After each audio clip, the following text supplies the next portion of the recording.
The NFL Pro Bowl announcements have been made. We're looking at the AFC, some of the guys that maybe should have made the list and didn't, or some of the guys that maybe shouldn't have been on it in the first place.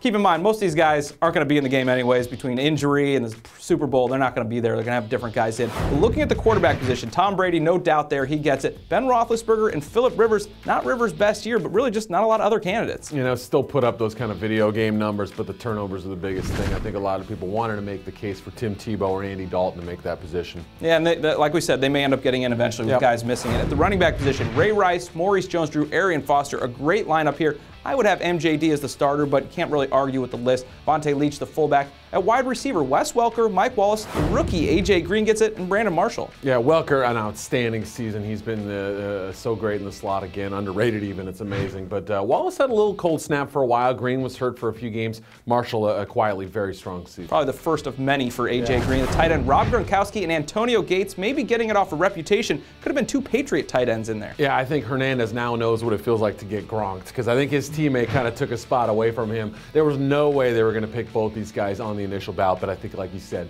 he probably will find a way to get to Hawaii. Along the offensive line, Joe Thomas and Jake Long, along with D'Brickashaw Ferguson at tackle, those guys probably going to be on it for the next decade, it seems like. Look at the rest of the offensive line, a couple of Patriots, but notice, no one from the Houston Texans, kind of a surprise. Yeah, given that unit has been sort of the bedrock for them all season long, you know, going through 3 different quarterbacks, running the football as well as they did.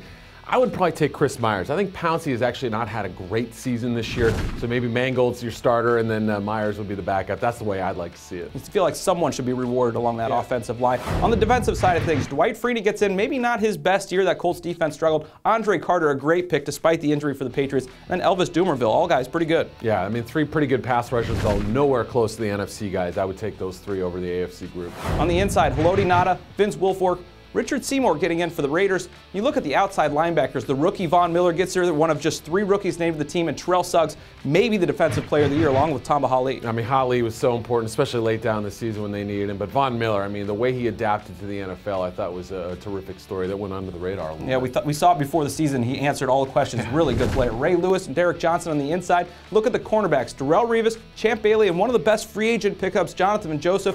At the safety position, Ed Reed, Eric Weddle, a lot of money, but maybe not the best choice there. Yeah, no, the interceptions certainly stand out. I'd have taken Ryan Clark, and you can't tell me that Joseph wasn't better than Bailey this year. I just think he was the biggest free agent pickup. So some of the guys who got money, I think, you know, 2 different situations there, but I think Weddle got the reputation vote there. Yeah, they get their name out there and people just start voting for him. On special teams, much like the NFC, both players coming from the same team, the punter, Shane Leckler, and the first Pro Bowl for Sebastian Janikowski. I would love to see some sort of Bay Area kickoff contest between the 49ers guys and the Raiders, kick it into the ocean, see how far it can go. Obviously a big reason for those 2 teams' success. Yeah, it's hard to believe that's Janikowski's first time finally he's going to Hawaii. That is the AFC Pro Bowl roster. For the best coverage of the league, check us out at ProFootballWeekly.com.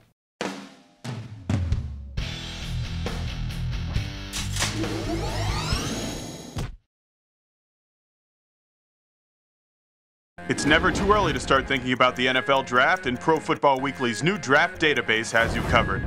Check out updated player rankings for over 750 prospects and our exclusive PFW Stock Watch. Just go to the Draft tab at ProFootballWeekly.com.